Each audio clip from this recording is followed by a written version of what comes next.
I appreciate you taking the time to do this, all the way from London in the UK. How's it going today? It's very good. Well, the sun's shining. I call this the Dreamforce weather. It's kind of, mid 60s, bit of a breeze outside, exactly the same way as San Francisco would normally be about this time of year. Tom, I appreciate you doing this. I know it's late for you on a Friday afternoon, but appreciate you taking the time to talk about selling, to talk about how we can make a difference to a lot of our viewers watching this that want to become better and hone in on their craft, right? But before I get into that, can you tell us a little bit about you? Like, who is Tom Castley? So been in sales pretty much all my life. Father of four, oldest is 13, so I don't have an opportunity to take my work home. I'm literally consumed by kids when I get home, so that does allow me to have a good work-life balance. And kind of the niche that I've carved out is my specialist subject, if you will, is helping US software companies launch into Europe. I've noticed your profile, right? In addition to you enabling sales teams, coaching sales teams, and supporting your customers be successful through technology adoption, one of the things that you really do is you have this social impact that you make to people watching the talks that you give, the videos that you publish around how to become more effective in everything that they do from a sales and customer success perspective as well.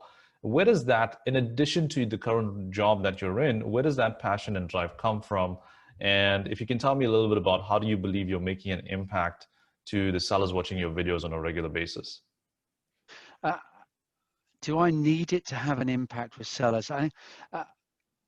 Part of the thing about leadership oftentimes is I'm not looking for like a feedback loop of, oh, that's amazing, you've really helped me. I think if you go into leadership like that, that's the wrong, you don't give a present to hear a thank you. You give a present as a gift, or to get something in return, you just give it away. So I don't kind of have a currency if I want to get something back from it. Why do I make the effort to do some stuff online as well as just for my teams? I would say if you're truly into leadership, you just have a passion for helping people in general. The kind of people when we were talking in preparation for this, I've learned some stuff off you. So actually it gives me a wider context, to learn from other people as well. And I've gone on record regularly saying I have a passion for improving the perception of selling kind of in industry, in corporate life. To my mind, there's a lot of people who should be buying more stuff more often, and they don't because they have a friction against being sold to. And if we can upskill what we do, that will actually help things happen. Nothing happens in business until something is bought or sold. You can't change anything. So if we can help sellers be more effective, be buying facilitators, whatever, then that's good for all of us.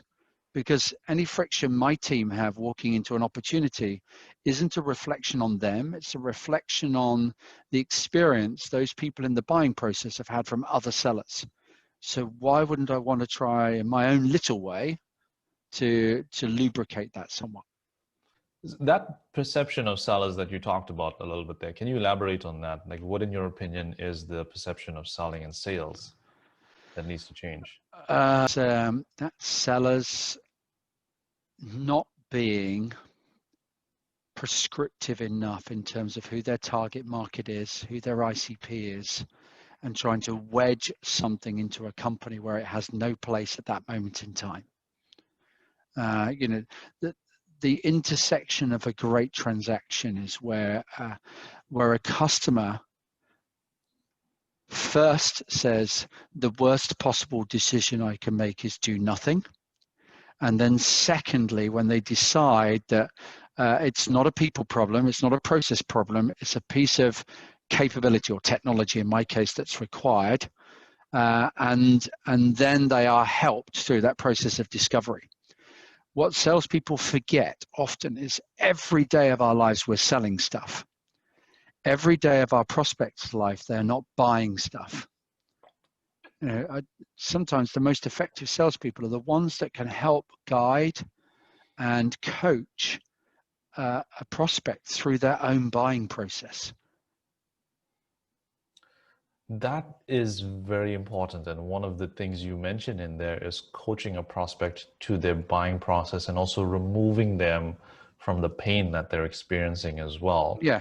Yeah. And a lot of sales folks really try hard to do that. In a perfect world, every seller would want to do that. Every seller would want to talk a customer through how they get a deal done or a solution to a problem or removed away from the pain that they're in. Or they would want the customer to tell them that as well. Like they would want the customer to give them that coaching, that guidance, and that insight around how to get something done and solve a problem and move away from pain within their organization. My question to you would be, how do you craft the coaches and the champions with the customer as a seller for you to get that process defined and that structure and that rhythm defined around how to get a deal done, removed away from the pain and solve a problem? Well, in the first instance, the way that you need to build authenticity and credibility, and the fastest route to that is by asking great questions. I was listening to a sales trainer who I'm a big fan of, a guy called Andy Bounds, the other evening. And he was saying that most people walk into a meeting, one, not even having the end in mind, let alone anything else, but they'll spend a ton of time researching the individuals and then putting their presentation together. But they spend no time working out the questions to ask. His hypothesis is that you should spend a third of the time being comfortable on what the great questions are that you want to ask. You should spend a third of your time having answers to the questions that you don't want to be asked. In other words, objections and issues and stuff that are, and clarifications effectively that the prospect's going to come up with, and a third of the time on the content that you'd like to deliver to help them make a decision. And that's very different to what most people do today. So first and foremost is asking great questions. What, in your opinion, is the advice you would give to sellers really looking to hone in, grow their skill sets from a storytelling perspective? Stop telling stories about them or their product. Right. So it's all well and good telling a story, but the best stories are about them, are about your prospect or people like your prospect. And all too often I hear people, when they tell a story, they'll say, oh, well, we went into this company and they had this problem. What we did was this, and now it's all amazing. Right? The hero of that story was them or their company. Stories that have impact are stories about, if you're the prospect, stories about you, Roshan, or about people like you. That reminds me of another company we were working with a little while ago that had a similar problem, not exactly the same, but this is the issue they were in. And to their credit, they worked out that they needed to make some changes. A small part of that was bringing in outreach. And that, along with some other decisions that they made, has meant that they've had a tremendous outcome. And in actual fact, that person, Roshan, has been standing up recently at this conference and talking about the impact they've had. How does that resonate with you? So it's got nothing to do with us. In terms of the online selling today, right? So we talk about storytelling and we talk about really making an impact, being able to ask the right questions and get the right value and be able to transition a customer into a coach, into a champion to talk you through the process, etc. What is your advice to sellers today trying to do that virtually? Because of course we're living in a whole new world right now where we're communicating with customers online 95 to 100% of the time in some cases, right? I know that you're in the office right now, but it doesn't necessarily mean you're engaging face-to-face with customers. Like, how do you really make that impact in today's virtual world?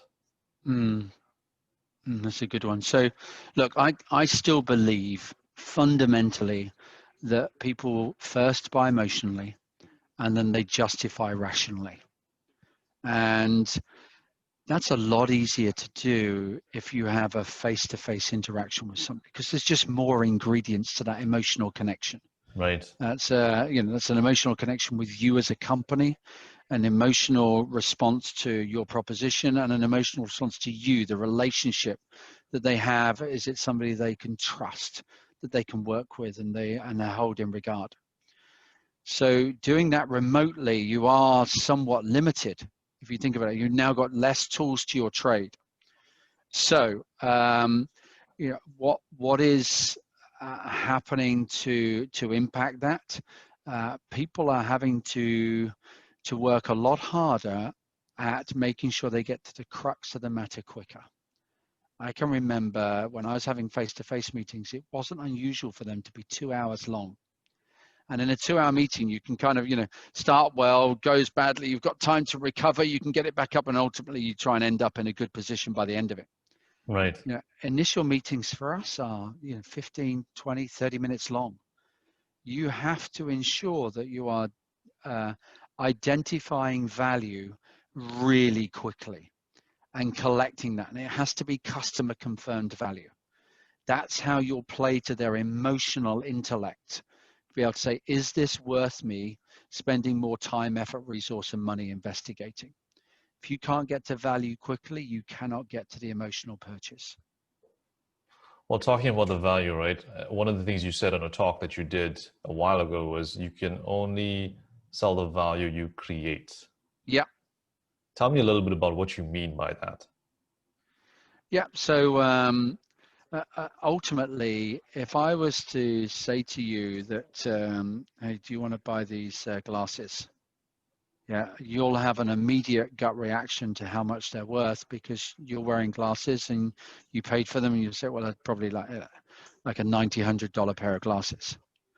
Now, if I start to create the value of these glasses and talk to you about how the fact that they actually mold dynamically to your head and face shape, they're very unique in that nature. They'll never fall off because, see, these wrap around your ears. They've actually got some other sensing capabilities or something, and I'm playing to things which are important to you, for example. Then your value perception of those glasses has changed significantly. Yeah.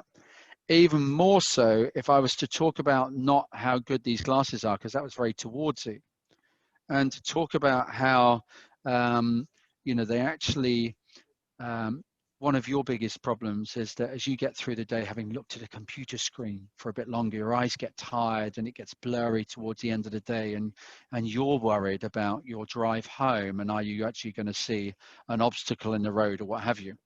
And these glasses, I talked to you about having, you know, dynamic focal length that actually responds to how tired your corneas are during the day, and then you won't have that accident. Again, starting to build up even more value in terms of what you would be willing to pay for them. That's what I mean about creating and selling value.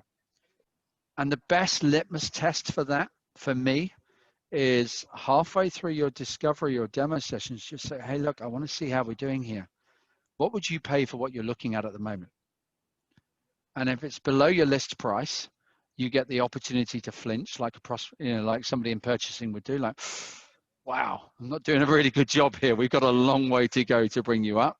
Right. And if it's way above your list price, still flinch. Wow, that was lower than I was expecting. And just kind of see whether, you know, what would we have to do to kind of get you to the next level of you know, kind of, well, I'd need to see this, this, and this. Well, now you know what value you needed to create.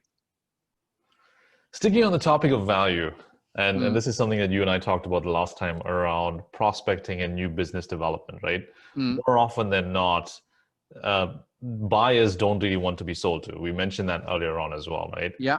And so sellers tend to have this approach where it's a one-size-fits-all approach.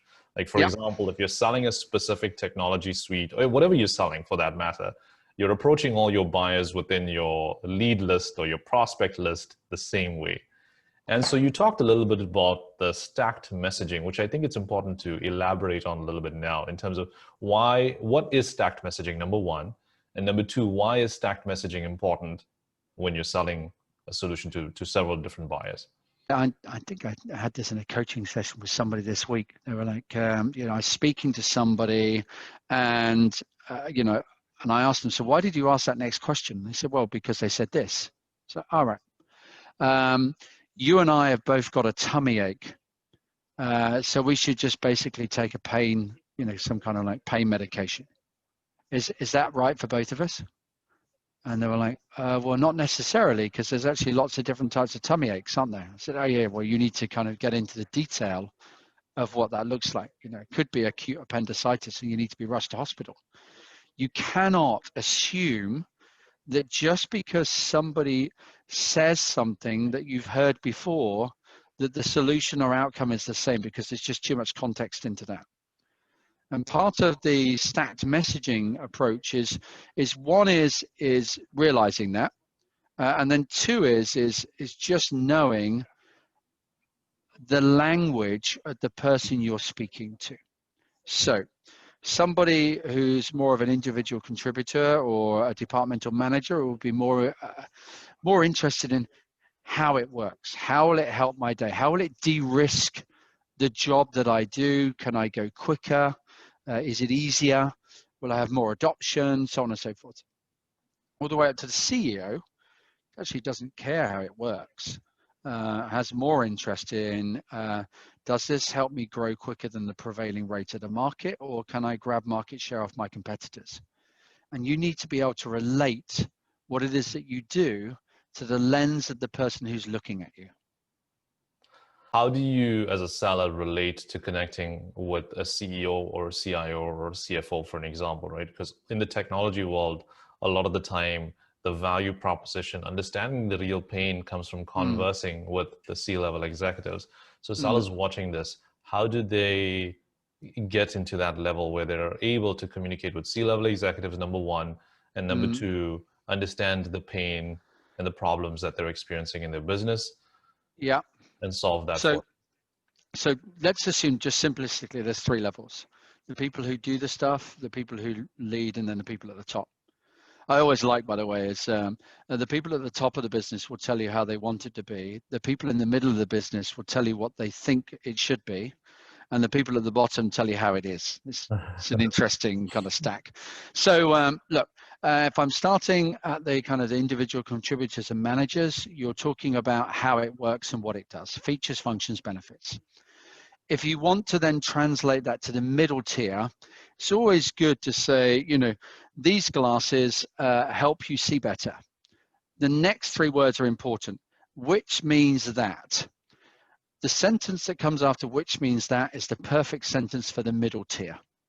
These glasses help you see better, which means that you can consume information more quickly, and you don't bump into things.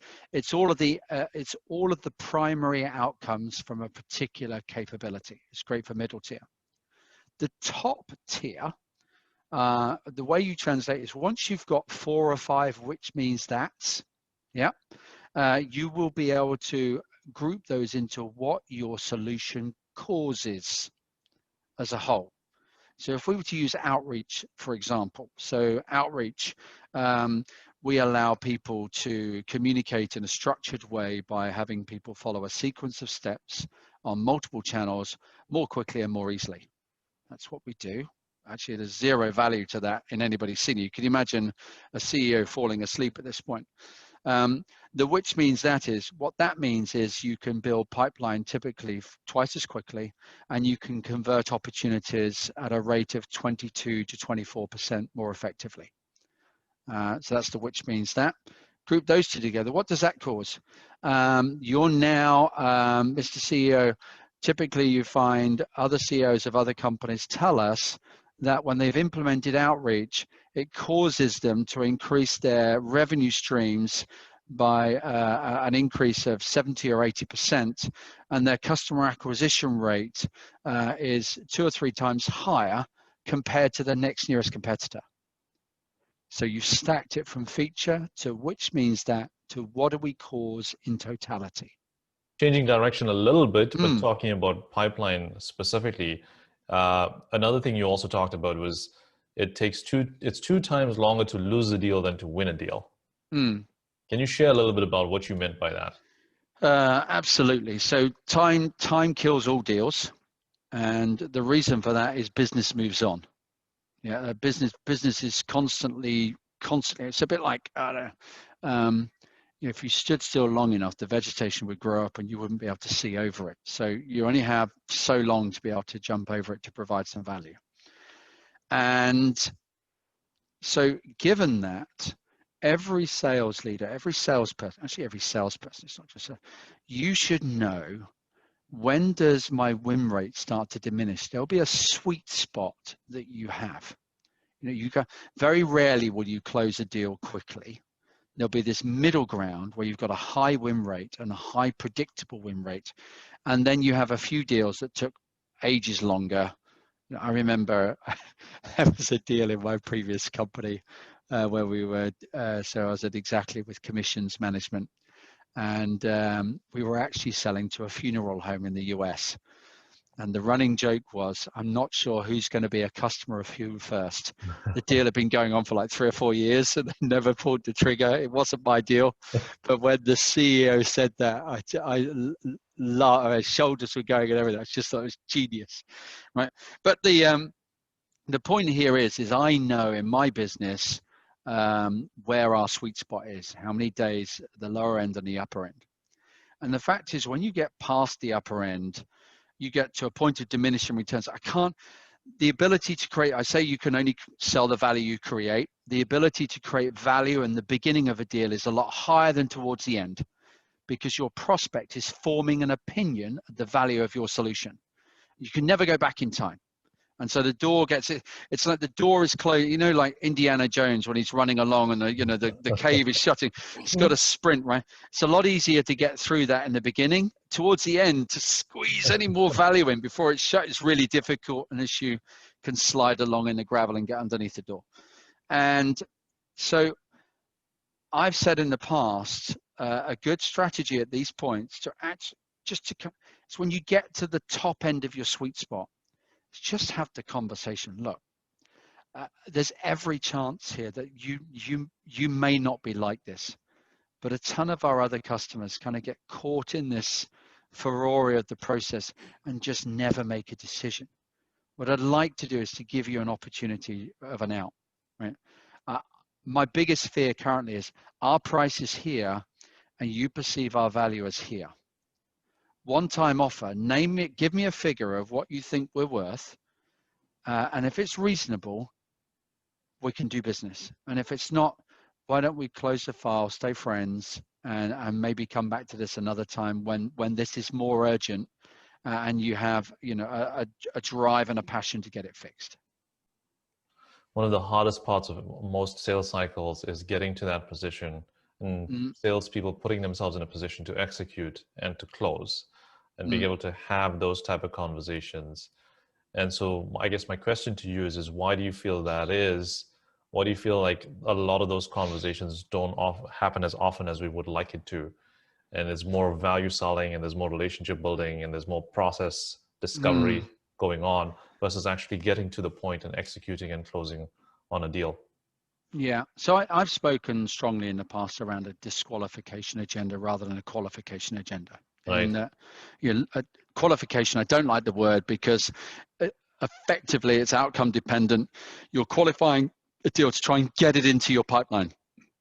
Nobody never has enough pipeline, or nobody ever has enough pipeline. So they're always, unless you're a customer of Outreach, by the way. So they're always constantly trying to get more deals in. And, being busy isn't being successful. Don't confuse flapping wings with flying. So I talk about disqualification. In other words, try and get stuff out of your pipeline. Don't even let it in. Have them justify to you why it should go in.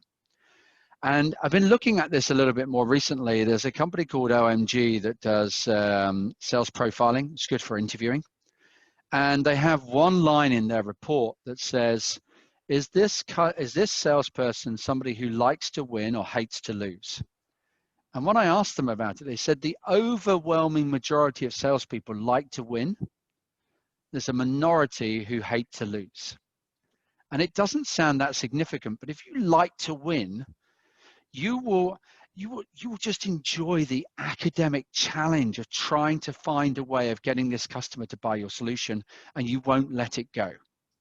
If you're somebody who doesn't like to lose, as soon as you sniff the mere potential that this isn't going to go in your direction, you'll protect yourself by closing the book. And I give you an example that I did as a rep years ago, some advice from Paul Lanigan, a mutual friend of ours. And I went into a quarter, and the most deals I'd ever closed in a quarter was 9 deals in this particular company. And I had about 23 in my pipeline, way more than I was ever going to close, but I was convinced they were all in a good place. And Paul said to me, he said, I tell her what I want you to do. He said, I want you to phone them all up and say, look, I've got a real problem here. I've suddenly got a glut of business. And I know you're thinking, why is that a problem? Well, what it is there's an amount of effort on both of our parts that's going to go into helping you decide whether this is something you want to worth doing or not. And I've got too many opportunities to do that well. So what I'm doing is quickly phoning around everybody and seeing if there's any way at all that we can possibly push your project out by a couple of months. And then with the ones I've got left, I can provide that real high quality service.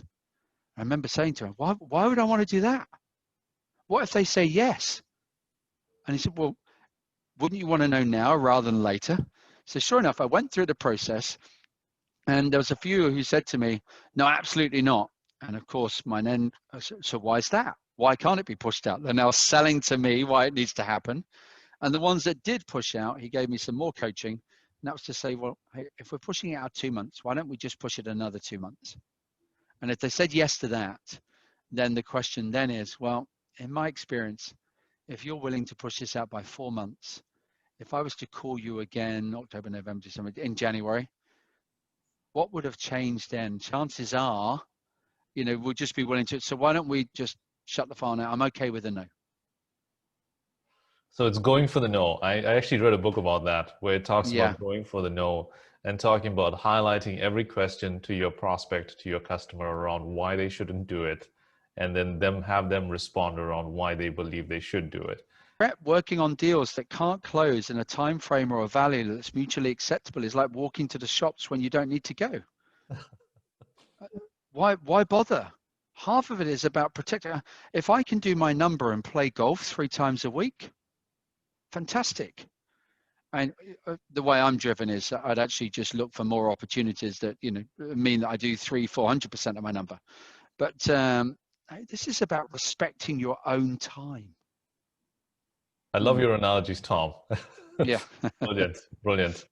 Tom, thank you so much for doing this. I appreciate you Pleasure. taking the time to talk to me about this. The one last question that I'll ask you before we end our conversation is that, you have this wealth of knowledge around just selling processes, methodologies, qualifying an opportunity, closing an opportunity, and above and beyond that, you just have this wealth of knowledge just around leadership and around growing sellers to becoming leaders and just leading a sales team as well.